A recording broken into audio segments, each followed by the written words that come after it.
Here? Yeah. And you make? I have no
Welcome to all in Zurich. It's a pleasure for me to be here.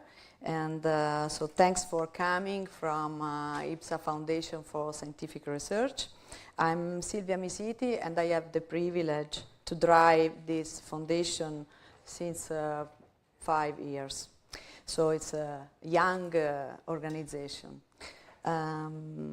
It's a no-profit organization that is focused on scientific research. So we organize meetings, as example today.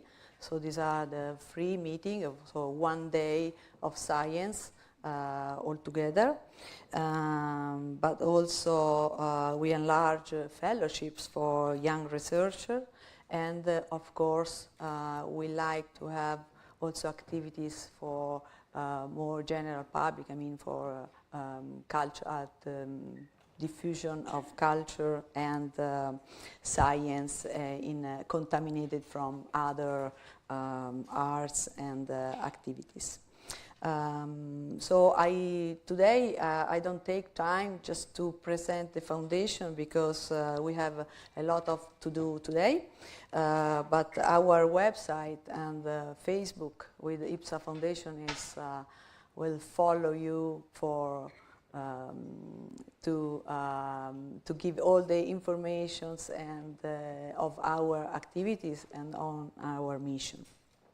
So today we'll talk about aging, women, health, menopause, and this meeting is organized in collaboration with Professor Imtur here at University of Zurich. And I just would like to take 2 minutes to explain you how we think about this forum and this kind of activities. So it's our mission. It's always to present new data or new information about a topic that are a sort of topic that can be approached and from different point of view. So usually I collaborate. So our foundation collaborates with people that are very strong or very interested and focused on the topic that we are going to speak about. And with these people, then we design the scientific program. That's why always our forum are very top level of science. This is the forum number 11 for us.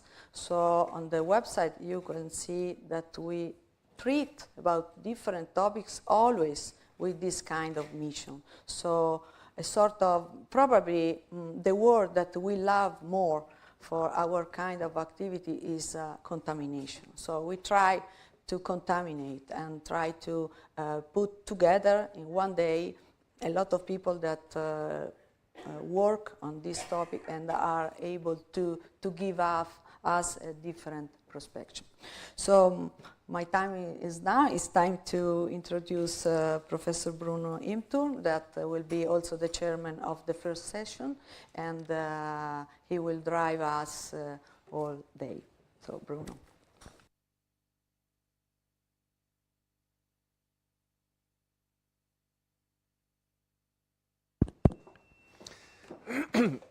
So, dear Silvia, dear colleagues, ladies and gentlemen, welcome to Zurich, welcome to the University Hospital, and welcome to our symposia, Female Healthy Aging. It is and was a pleasure that I could organize this symposium together with my long-lasting friend Martin Birkhäuser, and with the precious and generous support of IPSA Foundation. The head of this foundation, as you have seen, is Dr. Misiti. As mentioned before already, this is a non-profit organization and is not the same as IPSA Pharmaceutical Company. These two institutions are separate, and that's why it was also important when we discussed the topic that it is not in the context of drugs of IPSA pharmaceutical companies. IPSA, at least in our gynecological context, is famous here in Switzerland for their fertility medication. But today we are talking also a little bit about fertility, but mainly about female aging. Our department has a long symposia tradition. Usually our symposia are half-day conferences. Today we have a full-day conference, the first time fully in English, but not the first time, but again with international, highly renowned speakers, as today in the field of female aging, menopause specialists. So let's start with the first speaker, Professor Giuseppe Benagiano. He was full professor of gynecology and obstetrics at the famous University La Sapienza in Rome. And he is the former director of the special program of research, development and research training in human reproduction at the WHO in Geneva, where he lives today. And he told me yesterday that now, I think for many years, he is Italian, but he's also Swiss citizen. He will talk now about the demographic changes in Europe and in emerging countries with the question, when will the age pyramid reverse? So welcome, Professor Benagiano. Thank you very much, Bruno. The topic today is a topic, in fact, more for a demographer than for a gynecologist, but thanks to the experience gained within WHO, I hope I will be able to tell you something that makes sense. And the title, as you can see, is When Will the Age Pyramid Reverse? Let's start with the situation in the world. You see that the 10 most populous countries are in every continent. One is in Nigeria, 5 are in Asia, 2 in Latin America, 1 in North America, and 1 in Europe. But the main point is that Africa is expected to account for more than half of the world population growth between now and 2050. And during this period, the population of 28 African countries are projected to more than double. So we have to keep in mind the issue of Africa and its population. Then we have this paradox that these 10 largest countries account for 2/3 almost of the global population, when on the other hand some half of all the UN member countries have less population than the big cities around the world. So to talk about countries and to talk about population in general makes no sense. And if you look at the United Nations, who have been very active in the population field, you see that we are at about 7.3 billion, and the growth is expected to go to 9.7 billion by 2050. But again, the subdivision of the population is not even, and China and India, two countries, represent 19 and 18 of the world's population respectively, with India probably going to surpass within the next few years the total population of China. And when you look here and you see the lines represent the situation today, and then you go on to see projections for the future, and what stands out is, of course, Africa. But to look at the future is to look at a crystal ball, and I will show you why. This you can immediately recognize is a celluloid slide from the good old days when we had to have celluloid slides, and you look at the high projection, and you have to look at the high projection in 2100, and then you move to the same UN projection in 2015, which means 25 years later, and the highest population projection is lower than the one the UN made 25 years previously by 5 billion people. That shows that, projections are projections, and no one really can pinpoint what will happen.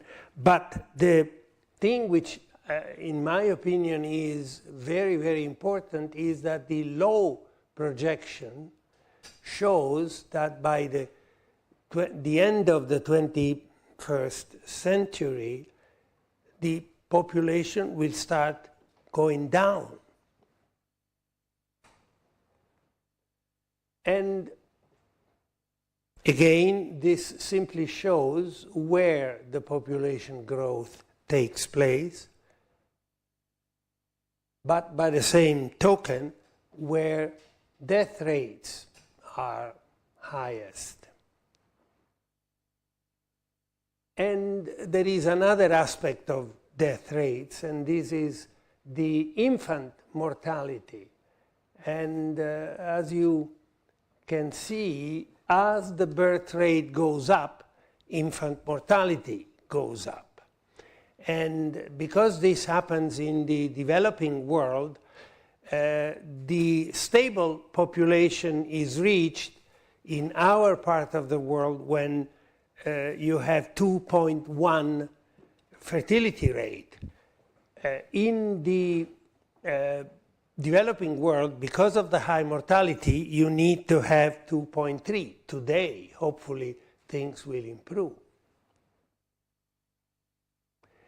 But look at the overall picture in what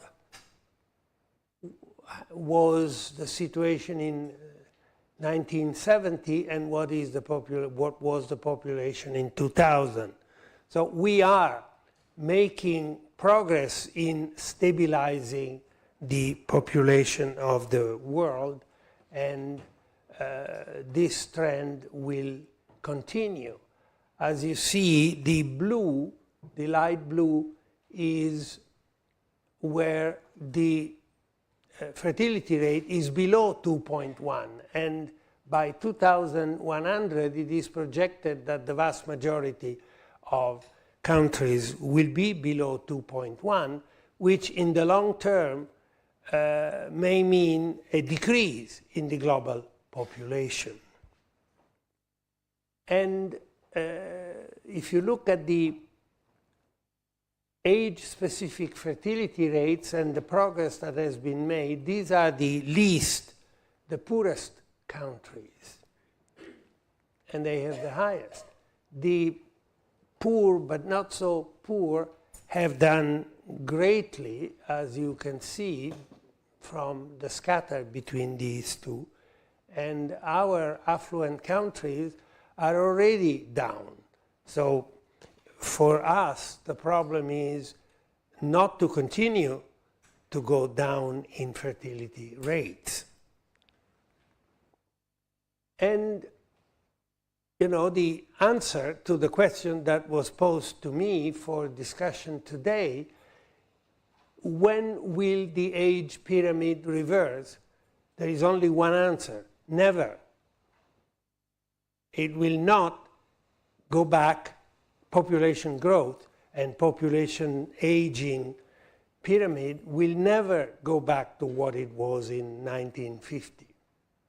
And even in Africa, where the population structure is still a real pyramid, it is projected that fertility rates will slow down and the pyramid will tend to become a cylinder. And this is the situation 1980, 2015, 2050, and you see that it is less and less a pyramid. And here, when you more clearly can see the difference between men and women, male and female population, you know that women live longer than men, and so by 2050 you can see the difference here between aging males and aging females, which is obviously the topic of today's meeting. But look at China.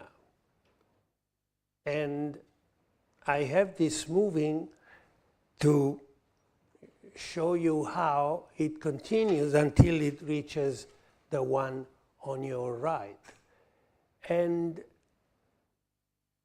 China, as you know, had a rule of one child.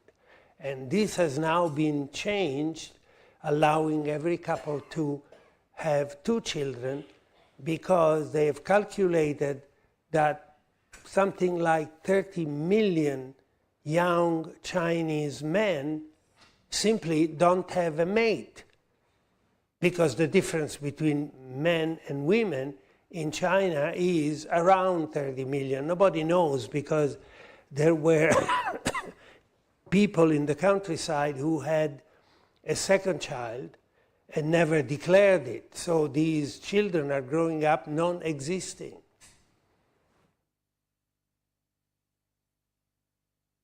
Okay, we need to talk about our home, Europe.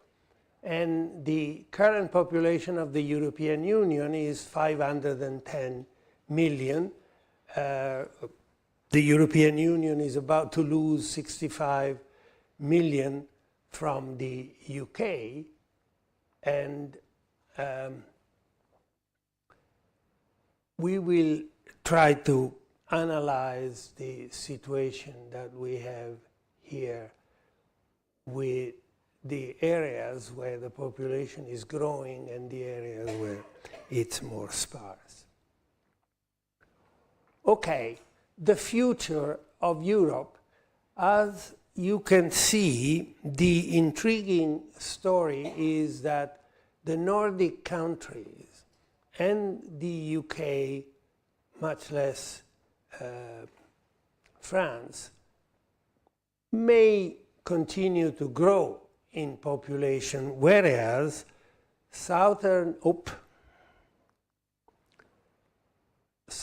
Europe and Eastern Europe have a population that will continue to decrease, according to the information we have today, with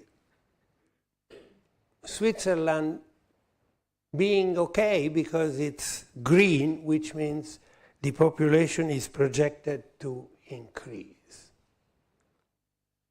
And here are, you have the historical situation up to here, and then, as always, the United Nations give you a number of options and projections, which means nobody knows, because if the growth can continue to be as in the past or can decrease substantially. Obviously, these are not projections that you can count on, rely upon. And this is Europe. So eventually it becomes anything but a pyramid. And projections are projections, however, the situation is clearly irreversible in many ways. And then you have this situation of great disparity between the various countries, with the Nordic countries expected to grow and the Southern European countries, as of today, Greece, Spain, Italy, not going anywhere. So if we again look at the world, Europe, and you see that probably we will not really grow in Europe. Trends, however, can change, and I think I have given you a proof of these uncertainties. And in 2008, live births totaled almost 300,000 in the Nordic countries, 9% more than in 2001, with Iceland having the highest fertility, above the minimum. And the total fertility rates in other Nordic countries have also increased, varying between 1.5 to 1.96. And as I said, the replacement level is 2.1.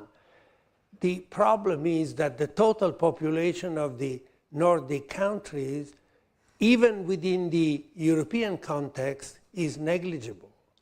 And so if Iceland doubles its population, it will still be well below 1 million. And so to look at figures that way can give you some hope, because other countries with a larger population may follow, but per se don't mean anything in terms of the global picture. And finally, I have to introduce the great unknown, which is migration. I was surprised when I read that the country with the highest proportion of migrants, which is a word that in fact doesn't mean anything, because migrants can be very rich or very poor. But the country with the highest proportion is Switzerland, with 28%. Germany, the second, has only 13%. Obviously, Germany's population is 10 times that of Switzerland. However, people don't expect the Swiss to be the most open in terms of migrations or immigrant population. The problem is unregulated immigration. And we all read all the time about these waves of migrants through Gibraltar, through Sicily, and all of a sudden, and to, of course, Greece and the eastern countries. What was very surprising in Italy about 25, 30 years ago was that the countries that were in the boot, so isolated, all of a sudden saw an influx of tens of thousands of people for which they were absolutely, totally unprepared. So things have changed dramatically from the classic immigration. And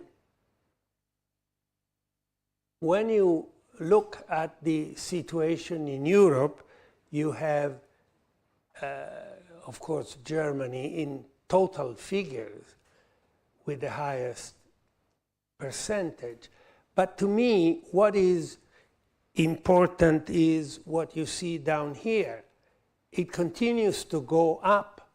And when you have, 1 billion people desperately dreaming to go work and live in Europe, even if 1 every 1,000 arrives, it is still a huge, unstoppable type of, and this will of course change the equation of the population future, or the future of the population in Europe. And here are the famous routes through the Sahara from Western Africa, Eastern Africa, and from the Middle East countries, you remember, through Greece. And they end up in 2 countries that never had immigration. At the beginning of last century, millions of Italians from the south went to the United States, Latin America, Greece, the same story. And then all of a sudden, both Greece and southern Italy found themselves in the middle of the wave of immigration, unregulated, and I have to say in many cases unwelcome. So the tragic side, of course, is the death, and the Mediterranean has seen the death of thousands of immigrants from mostly sub-Saharan Africa. And this is a phenomenon that has, of course, huge proportion here, but you see that people die everywhere trying to go and find a better life. And so this situation, which can be controlled but cannot be blocked, stopped, will influence Europe, because Europe needs the working, the labor to continue to grow. And the question is regulated, unregulated. It is not whether we Europeans need labor from the poor countries. And look at the deaths, the tragic side. 75%, you see it up here, 75% is in the Mediterranean. These people don't know how to swim, so if anything happens, they die. And intriguingly, I don't know if you heard that there is a wave of immigration from the Horn of Africa onto Yemen, which is a country in total disarray, but these people want to go to Saudi Arabia, of course, and the only way for them is to go, and they die crossing the straits.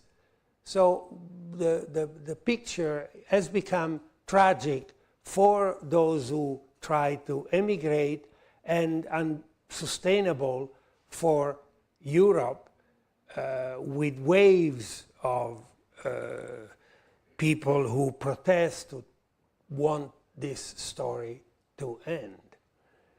And again, the deaths by month. Obviously, because they go through the sea during the summer, it goes up and it's better. But this is the unknown in the picture that I've tried to show you, and we really don't know what the future holds in this respect. And Egon Disfalucci, who was my mentor and master, wrote about the demographic revolution and our common future. And you have to realize that the world is aging, and as Torquato Tasso 500 years ago said, in aging it saddens. However, this is not inevitable. I'm old, but I'm not sad. So I hope that many other older people are not sad, in spite of what Tasso said. And the question is, are we doomed? We age, we will never have a good pyramid. The people who need support because they are retired increase, the people who work decrease. I don't think so, because the effort, remember what happened in 1950 when the population crisis, increasing population in an exponential way. The international community went, up their sleeves, and the situation in 50 years has been basically, if not resolved, at least put under full control. And I think that who comes after me will mention this need for a healthy aging. Medicine, science has given us a long life, but not always a good, healthy life, especially in terms of mental health. And if you lose that, what's the purpose of not dying? And WHO has this active aging program encouraging the creation of economically sustainable primary health networks dedicated to the needs of the older people. This is a big issue, and we are in Switzerland, and we are going to vote in, 1 week or 10 days? No, 24th. On whether or not get more money for our Social Security. So active aging also, in my view, means that older people should be active themselves instead of being 100% a burden on the younger people. And what the Italians are doing, pitting the old people against the young people or the young people against the old people, is insane. Both have a right to welfare, to be kept well, and to say unless an old person goes out, a young person cannot come in, is not the solution to anything. And so let me finish wishing you a good listening to all the people who will come after me and who will give you the details of what it means to age, and especially for women who live longer than we boys, men. Thank you.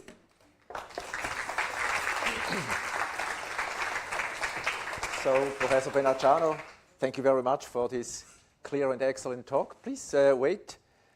Are there any questions in the audience for Professor Benagiano? I have a question. The social security systems in many countries are really under pressure, not at least because of this kind of reversed age pyramid. More and more old people have to be fed by less and less young people. And I have the impression that at least this change to a cylinder, and maybe in Europe it goes back to a kind of normal age pyramid, could help in that situation. That's why I would You showed very good the global view, in some parts also the developments in Europe, but what do you think there, if at all, when would it happen? Because this is also important for political discussions. Some people have the impression this is going on and on, always more and more old people and always less and less young people. Look, I find it unlikely that Europe will have a fertility rate higher than 2 in the foreseeable future. And you have to stress foreseeable, because it's very difficult, as I have tried to show you, to really imagine what will happen.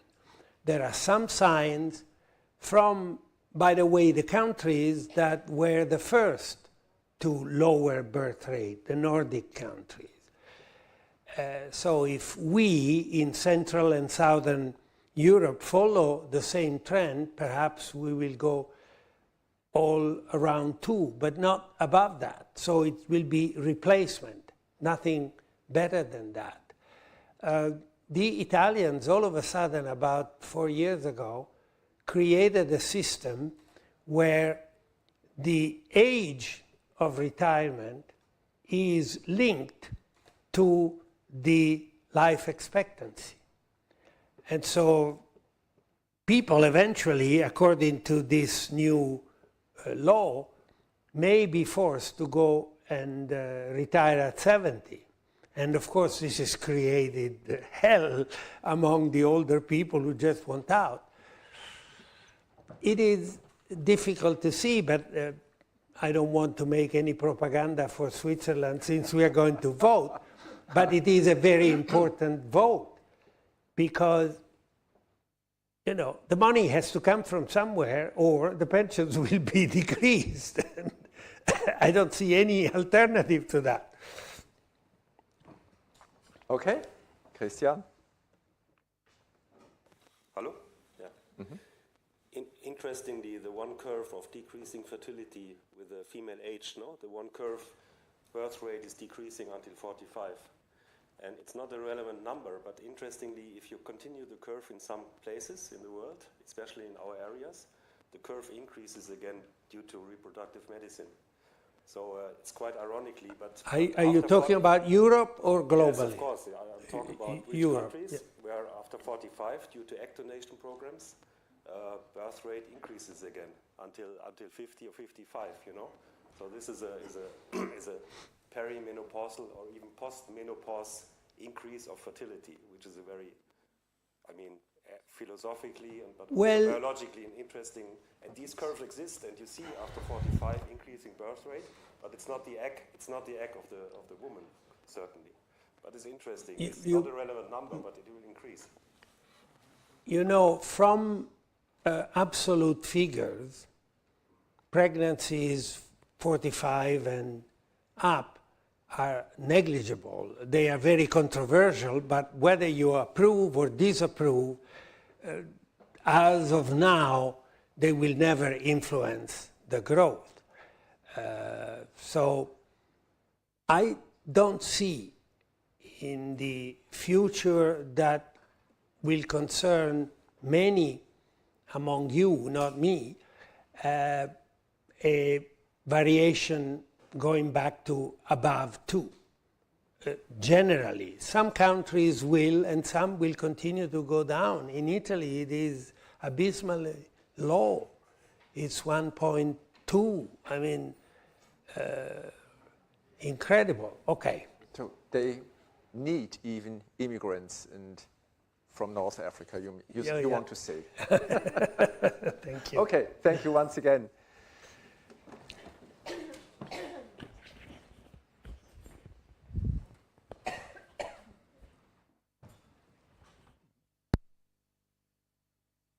Well, child wish is postponed by many women more and more to advanced fertility age. And this actually creates new clinical and ethical questions and challenges. We know nowadays a lot of infertility, of fertility factors. We distinguish between two groups: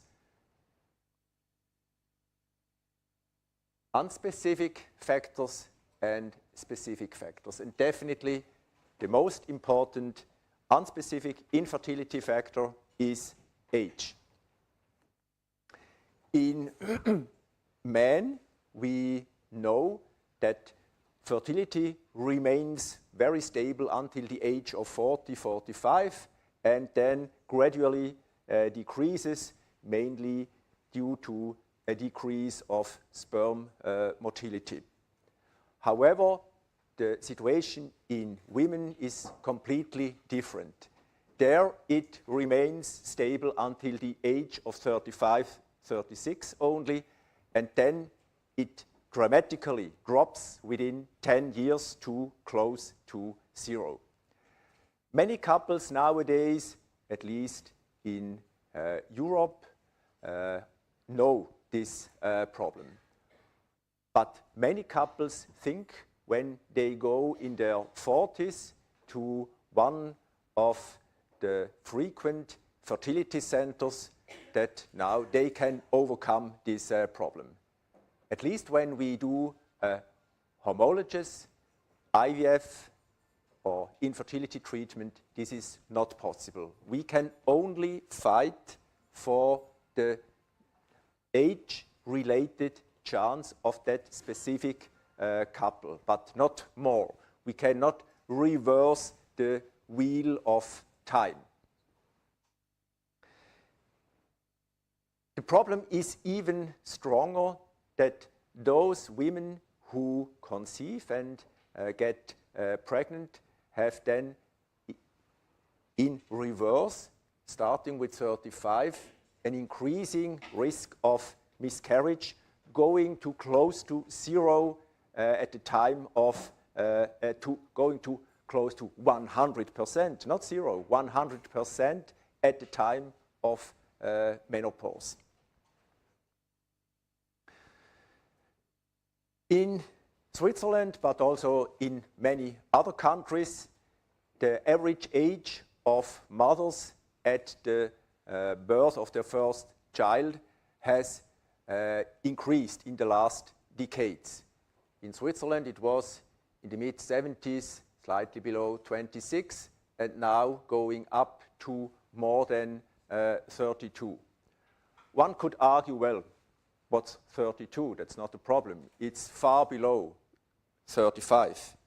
But we see here in that graph that more and more women have their child wish in an age where the age in itself is a problem to conceive. The time of menopause can vary dramatically. It starts with 40, is normal. It can go to 60 and even more and is still normal. But there is also, interestingly, a geographic diversity.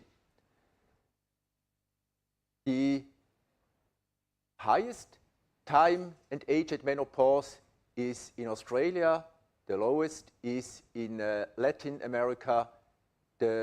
In Europe, it is still in about what usually we read in the textbooks, between 50 and 51. Fertility is depending on the quality and of the quantity of available eggs. The quality we can only considering the chronological age. We have no other surrogate parameter. For the quantity of eggs, we have a very nice surrogate parameter, AMH. And it is known nowadays that the lower AMH is and we easily can measure it nowadays, the higher is the risk that in the upcoming years menopause will occur.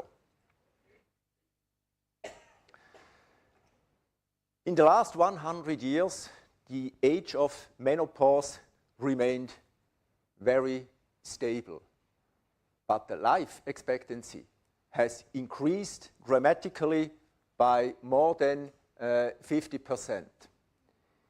In this time, most women were already dead at the time of the natural menopause. So child wish was not the problem, the issue to discuss. But nowadays, with this increased life expectancy, but the stable age at menopause, there is a problem, there is a gap between now the child wish and the possibility to naturally conceive.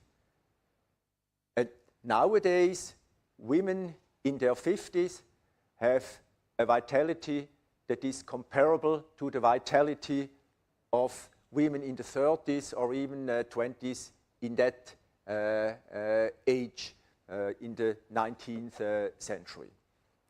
So how to solve this problem? The nowadays already called traditional option is egg donation. However, more and more women are interested in social freezing. I will come back to social freezing later. Egg donation has advantages and disadvantages. The highest advantage definitely is the high success rate. Women 45 and higher, natural or with homologous IVF, can expect a delivery rate of not more than less than 1%. However, egg donation results in a delivery chance of 50% or more. It can be used in all age groups and is successful also in postmenopause, because the limiting factor is not the age of the womb, but the limiting factor is the age of the egg. Disadvantages. You see, this list is much larger than the advantage list. We have in egg donation very different legal regulations from country to country. And this is a very good example of cross-border infertility tourism. Egg donation is an expensive treatment. And that's why egg donation is open only for rich couples. And of course, there is a trend and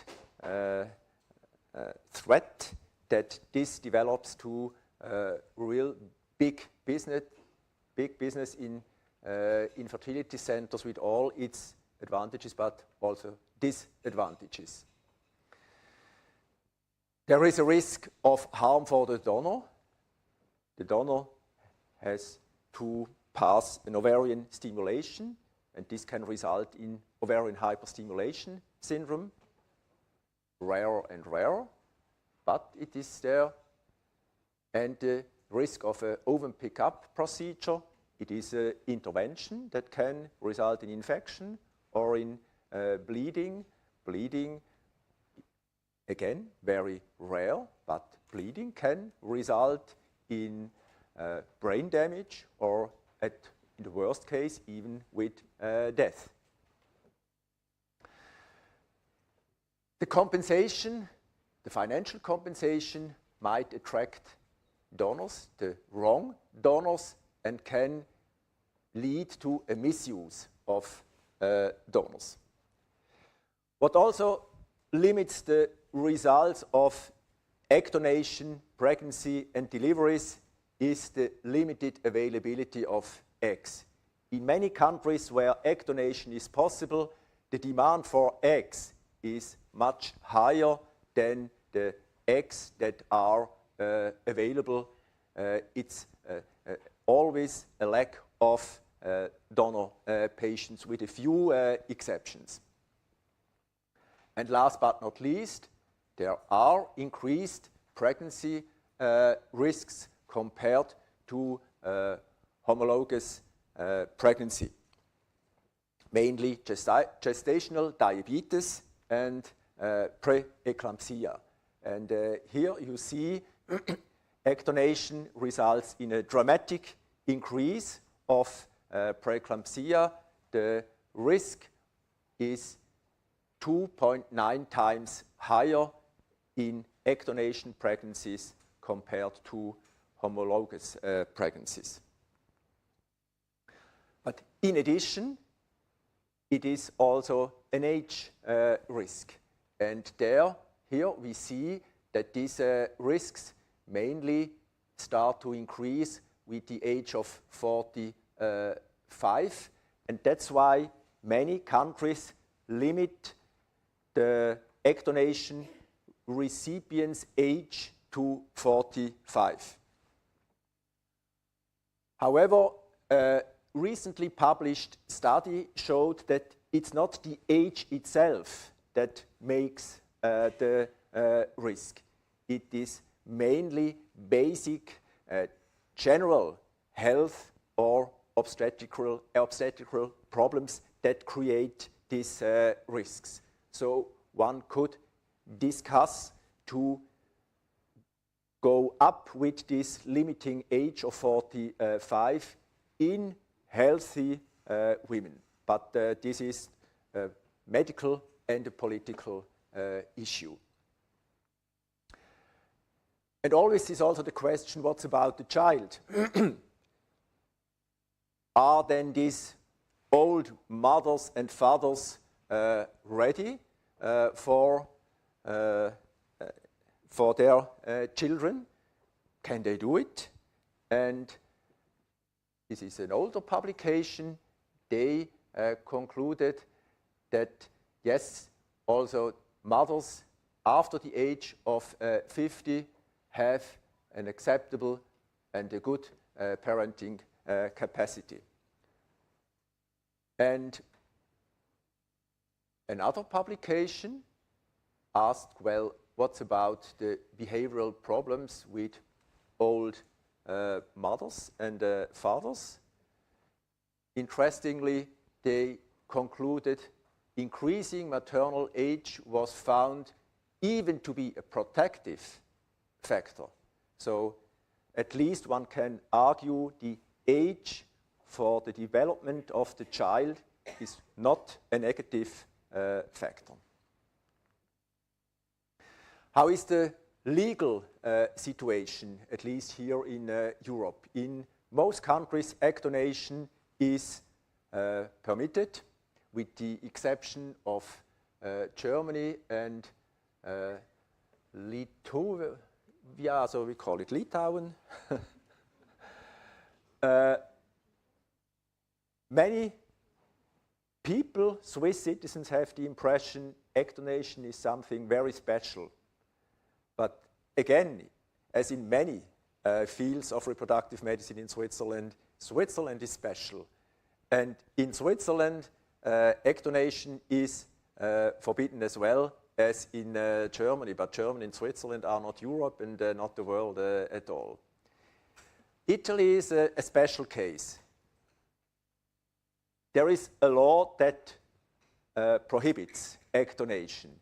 However, the highest court has cancelled this law. Well, it's still there on the paper. In Italy, egg donation is forbidden, but in reality, it is now performed as in the old times when egg donation was officially allowed. Also, on the paper, it is forbidden, but in reality, it is done and works quite frequently. what is the opinion of Swiss residents, not Swiss citizens? This was a survey, a recent survey, by the way, organized and financed by IPSA Foundation, the renowned GfK Institute. They asked in a representative way all over Switzerland, Swiss residents, what they think here as the example about egg donation. And interestingly, 61% of the asked residents would agree and only 18% would disagree to allow egg donation in Switzerland. By the way, at the moment there is also discussion about sex selection. There will probably on next Sunday in the NZZ am Sonntag, there will be an article about sex selection in Switzerland, and then these figures are cited here. This is completely different. 78% of Swiss residents are against sex selection.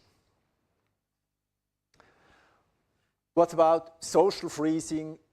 More recently developed a new treatment method because of a new freezing system, because of vitrification. Vitrification allows the stable freezing of non-fertilized eggs. This is a method that was developed in the last 10 years, and now social freezing, that means the freezing, as I mentioned, of unfertilized eggs is now very reliably possible. The advantages are interesting because in contrast to egg donation, there is no increased pregnancy risk compared to normal IVF. And interesting also from the ethical point of view, the donor risks are still there, but the future recipient takes this risk on her own and doesn't delegate it to somebody else. The disadvantages, it's of course applicable in the fertile phase only, and that's sometimes a problem that many women think of this option when it's too late, when AMH is low and the follicular pool is low. Why is that important? Because the later pregnancy chances, they are depending on the quantity and of the quality of available eggs. When the interesting woman is coming in their 40s, she has bad eggs and only a low number of eggs, then social freezing is no more an option. Here as well, there are different legal regulations. Interestingly, here in Switzerland, this is not a problem. Social freezing is allowed. We can do that. But it's, of course, again, also financially driven. It is a costly intervention, and that's why only rich women can, at the moment at least, can take use of this new alternative. In summary, one can say that fertility declines dramatically with advancing female age. Egg donation is a reliable option for healthy women, and social freezing may become a promising alternative to egg donation. Thank you very much for your interest. If you have questions, I'm open to answer these questions.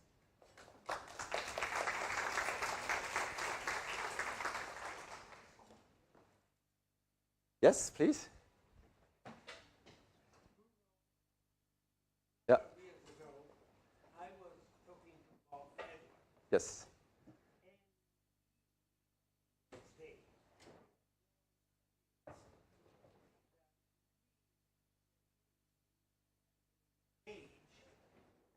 Was due to the uterus.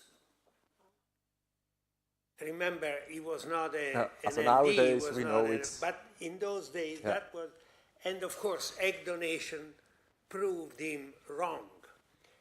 However, the increased pregnancy risk, complications, whatever, in ovum donation, besides the general health situation and condition of the recipient, in your opinion, could it also be due to the uterus? You know, if you are 50, the chances that the uterus is more sclerotic, there might be fibroids, etc., etc. So, at that late stage and age, could that be an option? Yeah, that's definitely true. The uterus is a problem, or let's say the other way around, with increasing age, the pregnancy problems, the complications start to increase as well, as I have shown. It is lowest in the 30s. We know that teenage pregnancies are more risky than pregnancies in the 30s, Yeah, but then it goes up, and it definitely it is also a uterus problem, and that's why I think this is important. What I showed in the last slide: if egg donation, and most women are more than 40, then only in generally healthy women. What I say from the medical point of view, what is then done is sometimes different.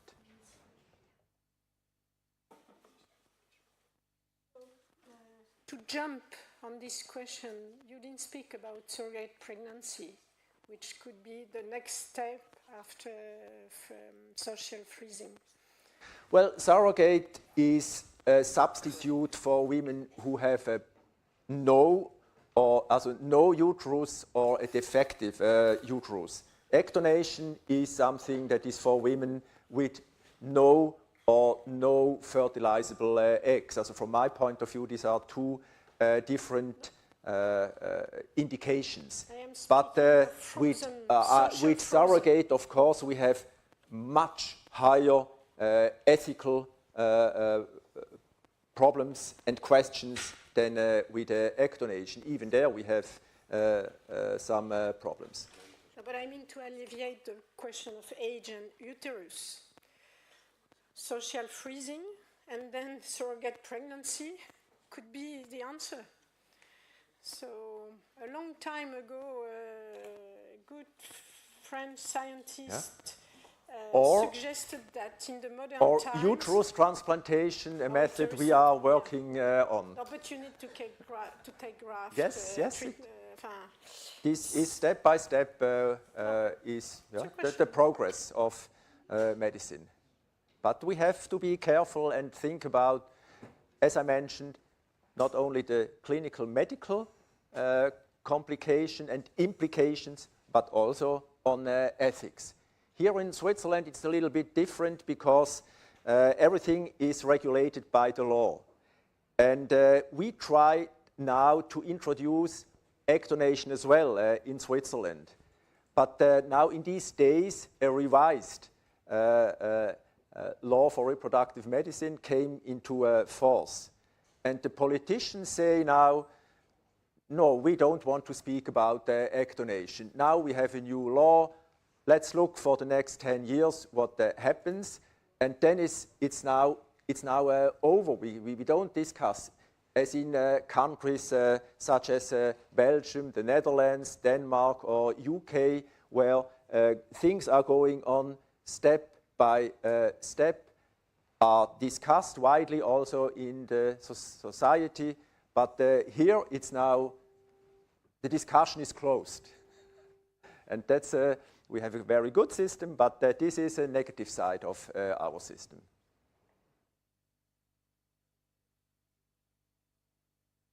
Okay, then is there another question? Yes, please. Are there any information We have luckily time, about yes. the legal rights of the children by egg donation to know their genetically mothers? And the second question, according to it, did anybody find out how the mothers feel? When they give birth, they feel they are the mother. But many years later, for example, if the children don't perform as they expected to perform, they don't make matura, for example, do they still feel mother, or do they think, oh, it's like an adoption child and it's not my genes? Are there any data about this or any investigations? Regarding the development of the children, there are, from my point of view, this is a very important point. There one could see that the development of children is not different to the development of children after so-called normal pregnancies, whether homologous, whether naturally conceived or with the support of infertility treatments. And mothers, as much as I know, are not different in their behavior, in their feelings. I'm a man, not a woman, but it seems that the feeling of and developing of motherhood is more depending on the pregnancy than on the genes. And for me, that seems to be a good, reliable answer.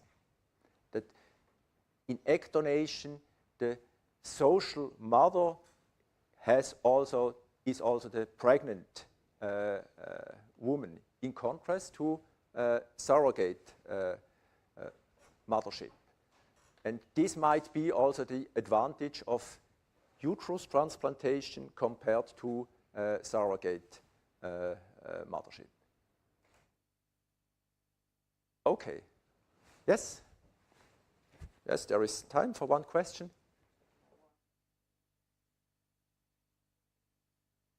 Sicher schnell, ja.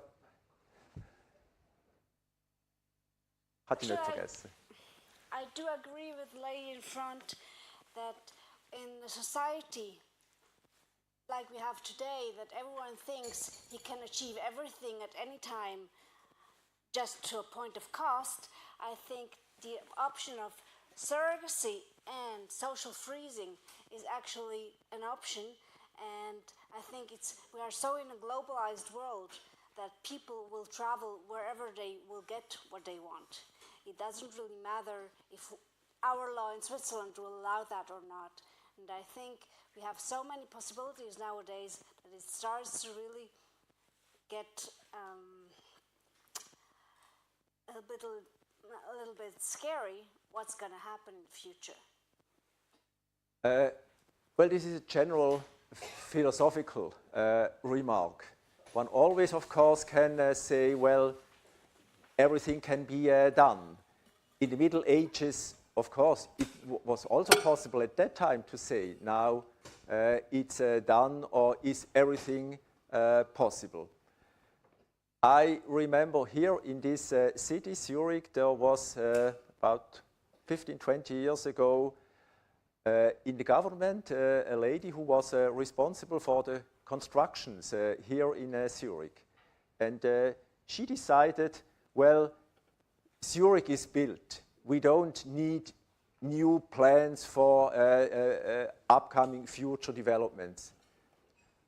I agree with you, there are some people, in my experience, not that many, that they think everything can be done and I can afford everything.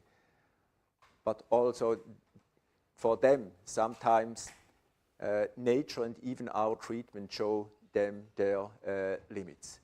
But if there are new possibilities open, to treat diseases, I understand reproductive medicine as medicine, to treat or to avoid, to prevent diseases. This is something that we should go on with the development. Other things, such as, for instance, sex selection, this is a service. It is also possible if society wants that we do that, we have the means, then we will do that. But this is for me not medicine that I from myself go and seek for a solution. But as I mentioned, this is more a philosophical discussion. Yes, please, Maggie. Freezing. What is the expiration date of those eggs that are frozen? I think in Switzerland you can keep them for 5 years and then you have to It's a good question. them. It changed now September 1st with the new revised law to 10 years. They can be stored for 10 years in Switzerland. And okay, now the last question. Just a short comment to what you say, because I followed several women for egg donation, I mean, as an obstetrician. My oldest is 55 from 2 years ago. And interestingly, there is a similarity, much more similarity between the children and the parents and the mothers, I think, as you would expect. First of all, from the paternal genes, the father, if she knows the father, no, because you can have the sperms also from other men. And definitely the epigenetics, the impression of the ambience of this mother on the genes of this baby is completely different than when the development of the embryo in the own donor. So we know that this baby will develop differently than in the donor, and this goes so far that I have the feeling that the babies even resemble somehow the mother. And what I can say, at least from the first time after birth, the acceptance is very strong, and there is a similarity which is definitely different that it would be in the other mother. See? It's an epigenetic phenomenon. Yeah. But we have, of course, a long experience the other way around with sperm donation, whether naturally or by treatment is not important. So thank you for your interest and for the very good discussion.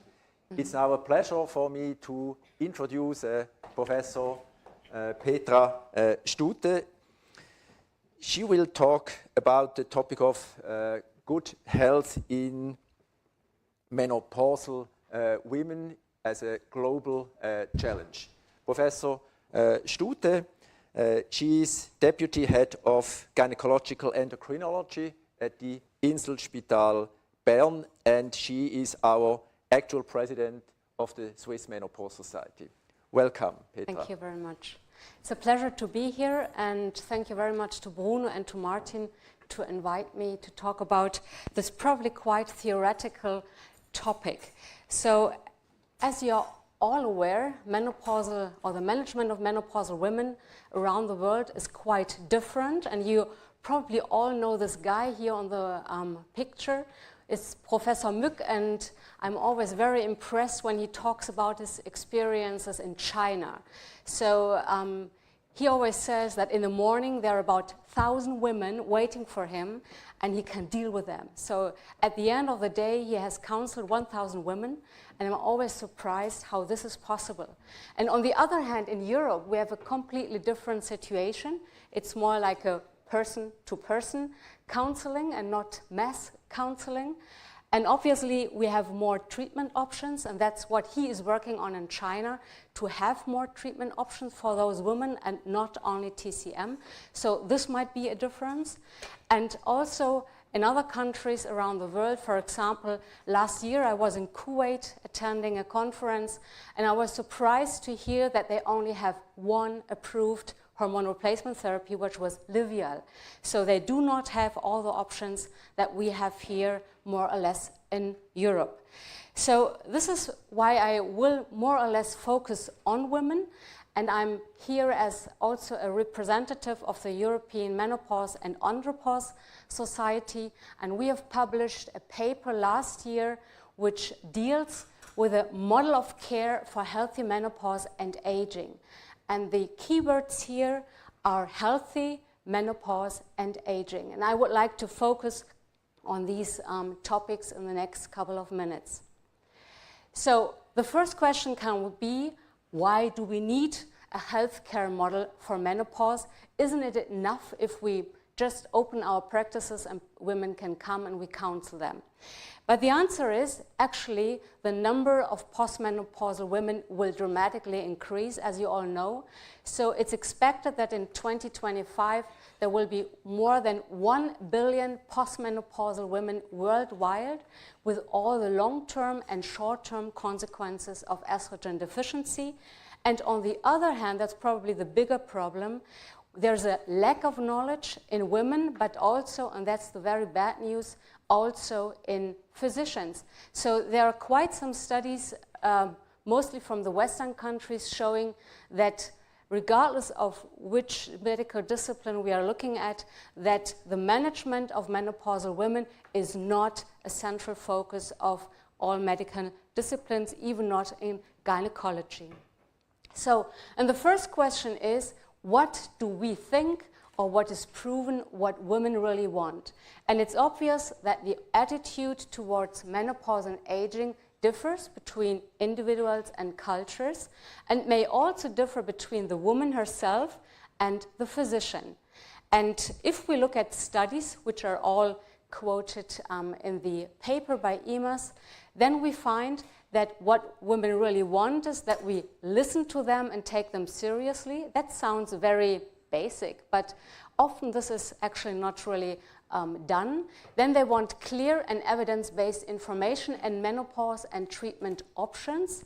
And finally, and that's probably a challenge, they want counseling on topics beyond the conventional gynecology. So for example, weight management, sleep disturbances, fatigue, sexual function, and so on. And this is usually beyond the scope of what we learn during our residency in gynecology and obstetrics.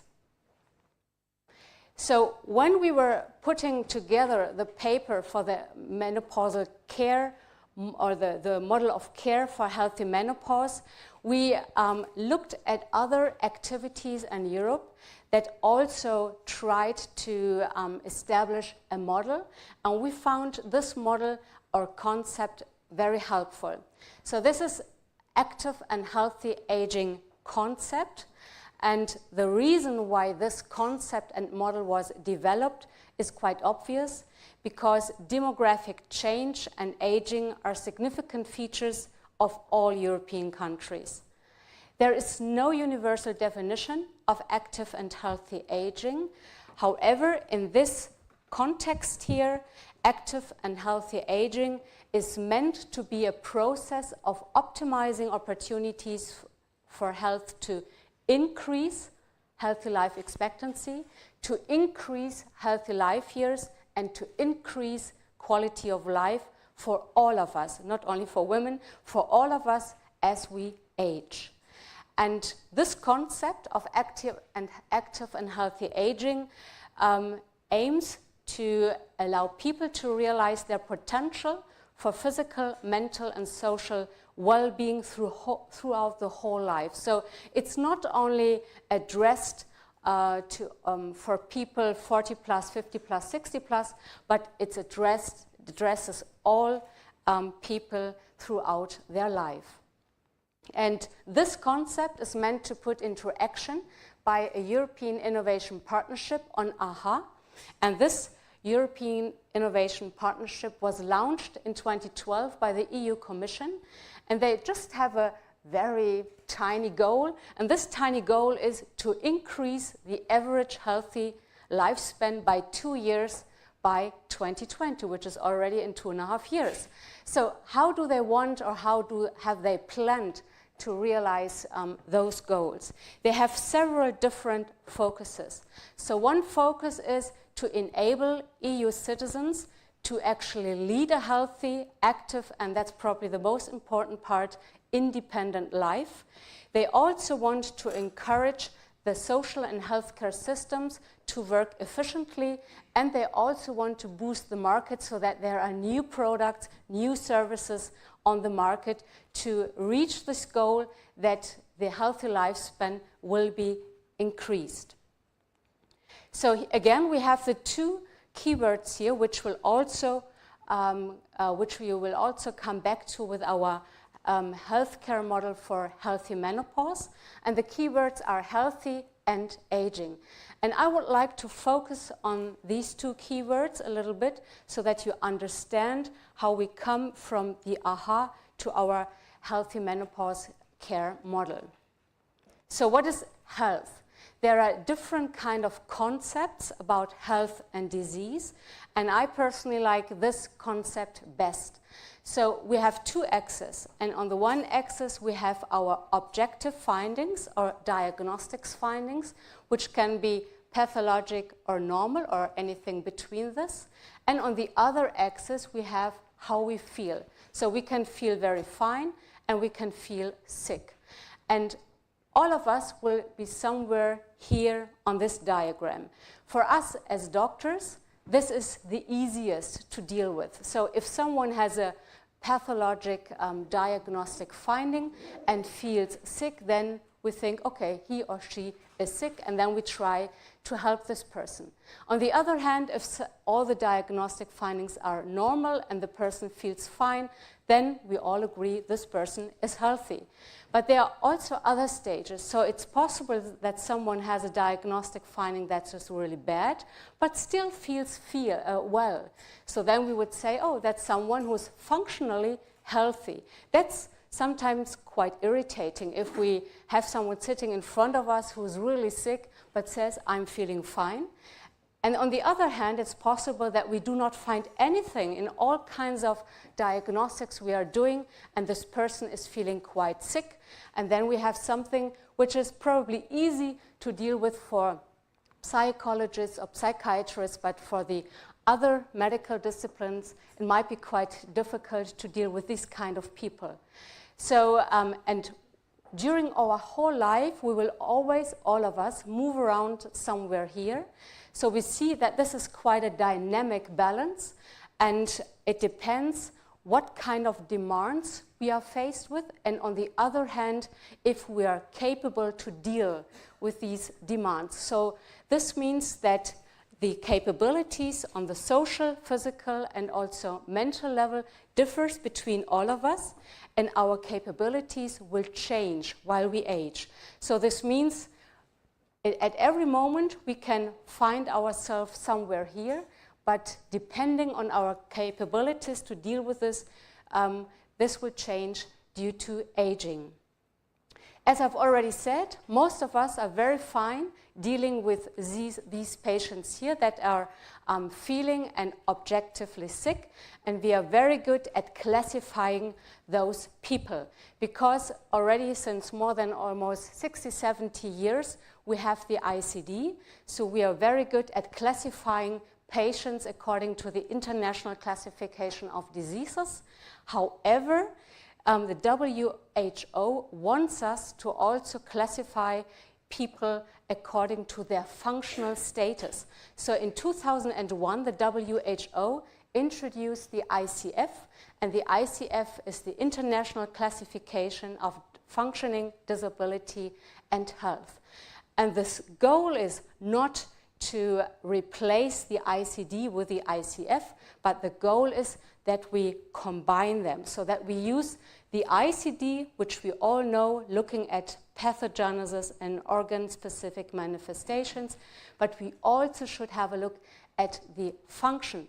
So, and the function, of course, involves our personal factors, our mental capabilities, for example, our social capabilities, and also the environment. And then, of course, the function depends on our body structures. For example, very easily understandable, it's a difference if we have 2 legs or only 1 leg.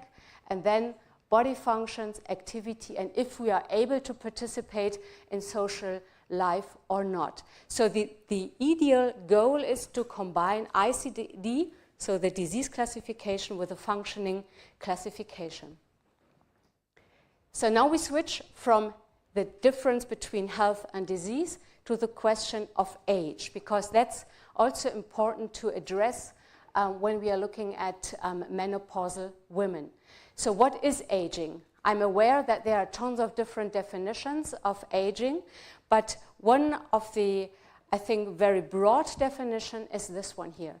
So aging is a life-accompanying change of structure, function, and capabilities of a human being from conception till death. So aging does not start at the age of 40. It actually starts when our mother conceived us, if we want so. And it's important that age affects everyone in health and disease. So this means we are not looking only at healthy human beings and then we interpretate what does aging mean, but the aging is the umbrella for all of us in health and disease. When we try to measure aging, then depending on in which medical field we are working or in which discipline, not only medical, but in which discipline we are working, the way we measure aging differs. So for example, most of us that work in the medical field will look at aging from a histology part, physiology part, or maybe molecular biology, and sometimes also here on the functional level, if, for example, we look at hormone or endocrine systems. If we go a step further, here on the individual level, that's mostly something that other disciplines look at. So, for example, if we look at participation or at activities, that's not so a topic of our field as physicians, but that's probably something more psychologists or sport experts are interested in. And then we have also the option to look at aging from the point of mortality rates. That's something epidemiologists are looking at. So we can see that aging goes through different levels, and that we as medical doctors most of the time look at aging here more from the more basic and not on the functional level. What is a little bit more challenging is that our aging rate is not the same for all our capabilities. We've already learned by Bruno that the fertility peak is quite early in our life and then it's over. However, we are not old in all other perspectives, like for example, the feeling of having a social responsibility.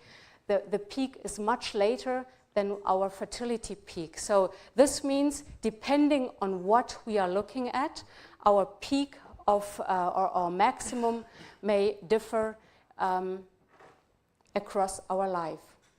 So coming back to the concept of active and healthy aging, what we really want is, on the one hand, we would like to increase our life expectancy, so we want our chronic age to increase, but what is probably more important is also to increase the way we can live. So you can, there are several words for it. You can say function, you can say quality of life, you can say vitality. That's not so important, but what is important is that we do not only want to increase our chronological age, but also we want to improve how we live.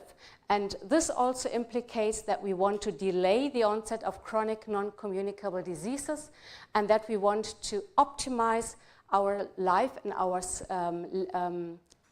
life on all levels, so not only on the cell level, but also on the functional level. So now that you've learned about the idea and the concept of the active and healthy aging and how it's planned to be translated into practice in Europe, I would like to come to the concept of a healthy menopause, because this active and healthy concept is the basis for the concept of a healthy menopause. So the AHA concept was broken down to menopause, regardless when and why a woman becomes menopausal. And it's meant to be a holistic model of care, so it's not about treating hot flushes, for example, but it's all about functioning. And the function should be maintained on the physical, psychological, and social level, which is equivalent to the concept of active and healthy and aging you have just learned about. It also reflects the need of midlife women, and it attempts to increase or to maintain the quality of life. And that's very important, it should incorporate every woman. So it's not only a model of care for healthy menopausal women, but as also the aging concept incorporates health and disease. We plan to, the intention is that the care model of healthy menopause also incorporates disease and disability, so that every woman, regardless of her comorbidities, is covered by this concept.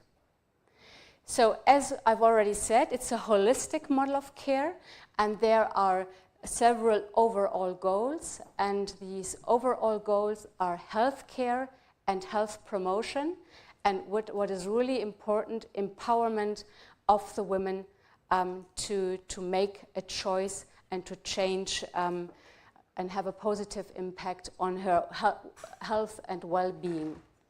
So how do we think that this is possible to put or be translated into action? So we created a model which has the menopausal women in the center, and we are quite aware that usually the primary care physicians are the main actors in the management of menopausal women, and this will be the general practitioner and also the general gynecologist. However, as we all know, there are situations, there are comorbidities that makes the GP or the gynecologist to transfer the menopausal woman to a secondary care center. So we call this a certified healthy menopause care center. And here we have a triangle. So we have a lead clinician. This can be a gynecologist, but that can also be someone who is fulfilling that criteria the lead clinician should have. I will address this later on. So we have a triangle consisting of a lead clinician, of a specialist nurse, and then of course the menopausal women. And we also have friends here from other disciplines and also from the alternative and complementary medicine, so that whatever the woman presents this with, we have the opportunity to ask and involve other experts from other fields. But as you can also see, the secondary care center does not only have the job to look after menopausal women. There are more duties this certified healthy menopause care centers have, and one of these important duties is our education and training of the GPs and the gynecologists, and also to talk to authorities on the healthcare level, which means, for example, if you want to have a better coverage of the counseling and the treatment of menopausal women, that's nothing a GP can do, that's something what we have to do. So our duty is also to talk to authorities, to work in scientific societies, to publish, like EMAS has done here, to publish hypothesis or scenario to better or optimize the management of menopausal women. And of course, our duty is also to educate lay persons. So this means that our secondary care providers have several kind of duties and not only the treatment of menopausal women. But of course, the menopausal woman is in the center, and we have to make a plan for her and with her. So we have to set up a personalized care plan, which does not only look at the moment right now. So the goal is not only to get rid of the hot flushes, but we want to have a plan for short-term, mid-term, and long-term. And the focus lies on functioning in different kind of levels. So functioning on the psychological, mental, social, and physical level. And of course, we have to incorporate the woman herself, what she thinks about aging, what she thinks about hormones. We cannot just exclude her and make a plan without her. So this is the long list of what we think the lead clinician should know or should know how to do. I think that's very important because a lot of my colleagues believe that when I'm counseling women, I'm just prescribing anything during the whole day, so that it's only about hormones, yes or no, and which hormones, and then they wonder why I'm talking so much with the women. But actually, when we have a look at this list here, we see that it's more than just prescribing a pill or not. So we would like the lead clinician to have an expertise in the medical management of all peri- and postmenopausal women, regardless if they have a premature ovarian insufficiency or if they had a late menopause, that doesn't matter. He or she should be able to manage peri- and postmenopausal women. The lead clinician should know a lot about comorbidities, and that's not so easy because we are not cardiologists, we are not rheumatologists, we are not sex therapists, and still the woman wants us to know everything about these other medical disciplines. So the knowledge of comorbidities and how the menopausal hormonal change impacts those comorbidities and how our treatment has an impact on those comorbidities has to be known, and that's not easily learned during the residency. We also want the lead clinician to know all the menopausal symptoms. That seems to be quite easy, but also the differential diagnosis. That's probably not so easy because we all know hot flushes and sweats can have tons of other explanations, and we have to know all the other possible reasons for these hot flushes and all other kind of menopausal symptoms. We want the lead clinician to know how bone mineral density scans can be interpreted. We want them to know how osteoporosis can be prevented or treated. We want them to know how to deal with urinary incontinence, breast disease, abnormal uterine bleeding. We want them to know all the guidelines, and you know that at least in the last 2-3 years, only in hormone replacement therapy, there have been tons of new guidelines, so it's a lot of reading that is necessary to be always up to date. And also, we would like the lead clinician to know the national NCD screening programs because prevention is a huge part of the management of menopausal women, and of course, counseling on fertility and contraception has also been included. So you see, it's not about just prescribing a hormone, it's much more than that. And this is why we also want the lead clinician to have some certain procedural skills. It seems quite easy, but probably not all of them, depending from which medical discipline you come from, will have those procedural skills, so it's necessary to learn them. Then, if you remember the triangle, we also have a specialist nurse. That's not very frequently, or it's not very often found worldwide to have a menopause nurse, but that would be the ideal to have such a support. And the specialist nurse skill should educate the woman about physical activity, exercise, diet, stress management, and also how to prevent NCDs. And this is the list of friends we have to have as a backup. So on the left side, you see the NCDs, the most frequent NCDs a woman is confronted with after menopause. And you see there are tons of different medical disciplines that can be involved, sometimes need to be involved. that depends on the women. And last but not least, that's probably a big issue, is quality control. So how do we think, is it possible that in Europe or worldwide we have a quality control system to be really sure that what is offered in a healthcare setting for healthy menopause, when do we think is that a good management? So there are two options. One option is that we can measure the structure.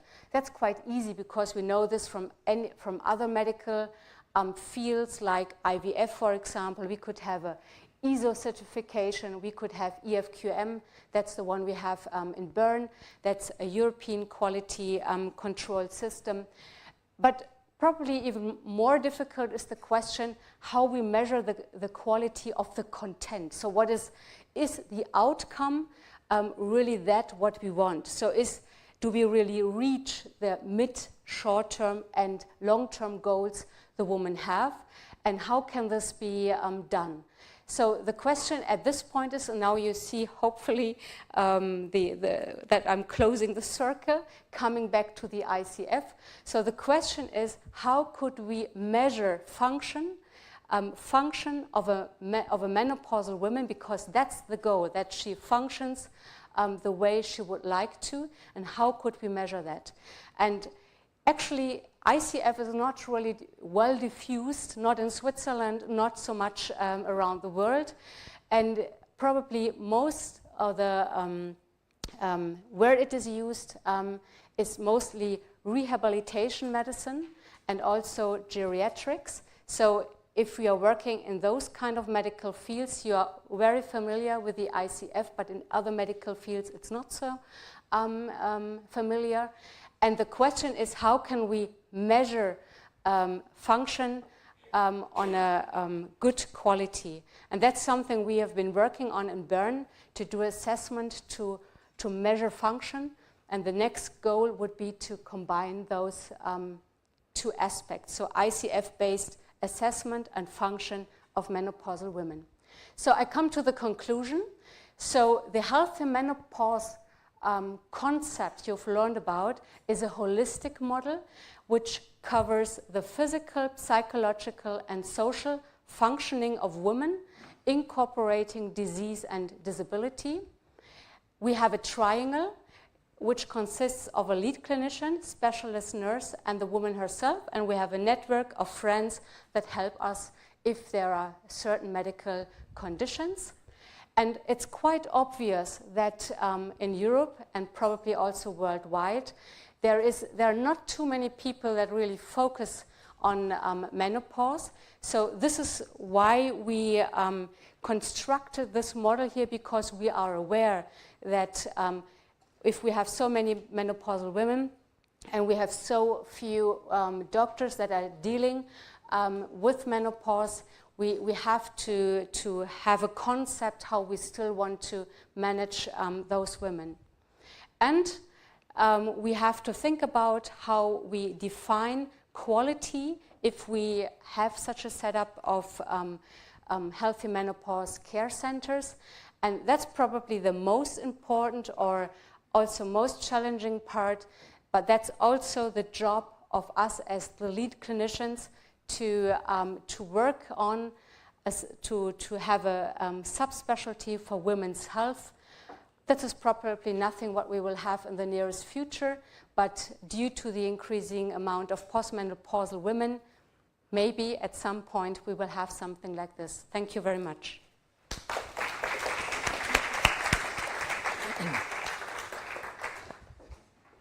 Thank you, Petra. I think this is a very good system for a tertiary system as we have it, and here in Zurich, and you have it in Bern.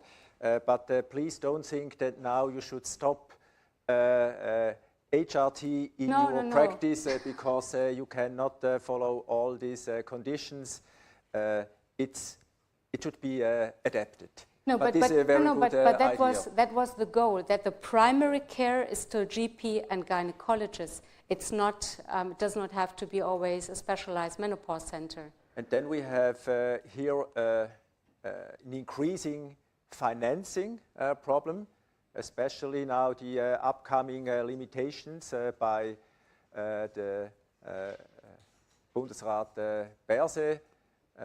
He will limit that approach because he wants to limit consultation hours or consultation times to 20 minutes and 3 times per year. And well, I have the impression this is not possible. If we really want to treat and take care of our patients in a sufficient way, the Federal Council's solution cannot be the solution for our patients. But you have questions for Professor Stute? Yes, please. This nice talk.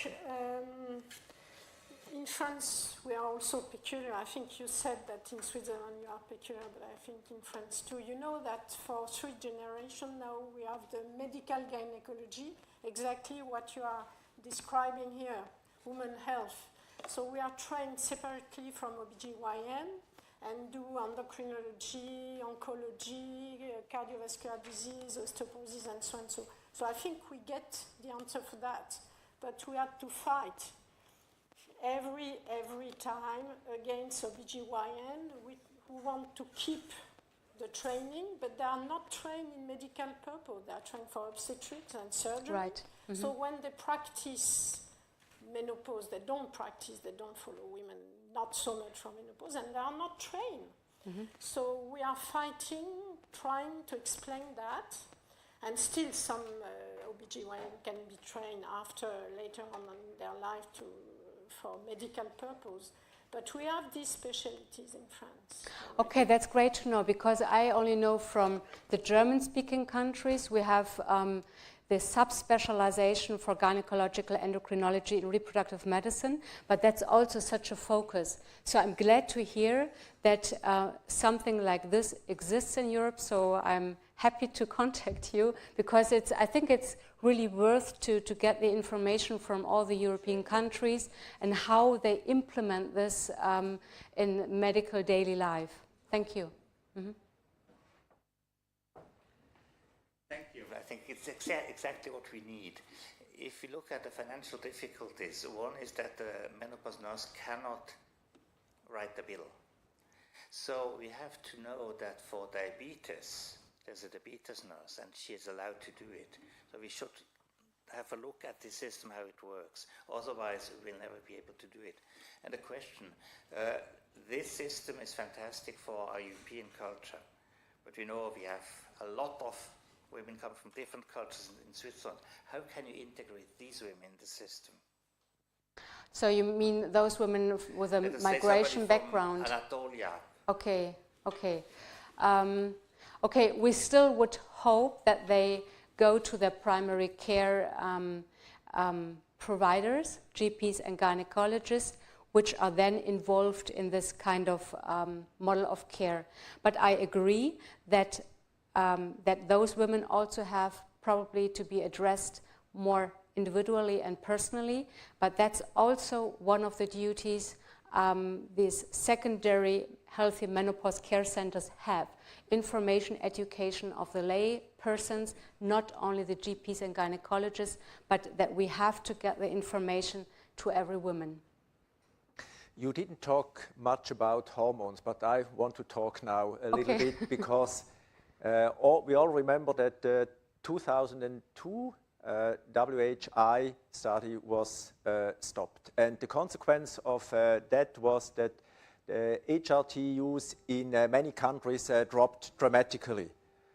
15 years now later, can we see now consequences of this drop in HRT use? I ask, neutral, positive or negative consequences, or none at all? Well, I think on the health status now of the menopausal women.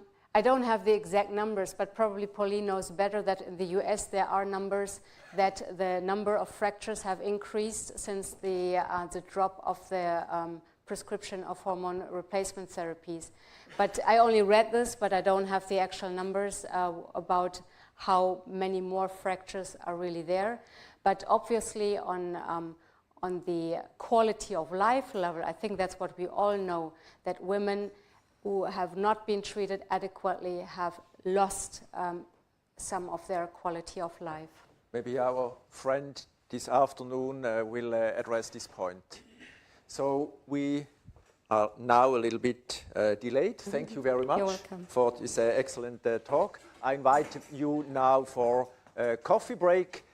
You will find the coffee bar just in front of this conference hall, and we continue at 11:30. Thank you very much. Perfect. Thank you. I just made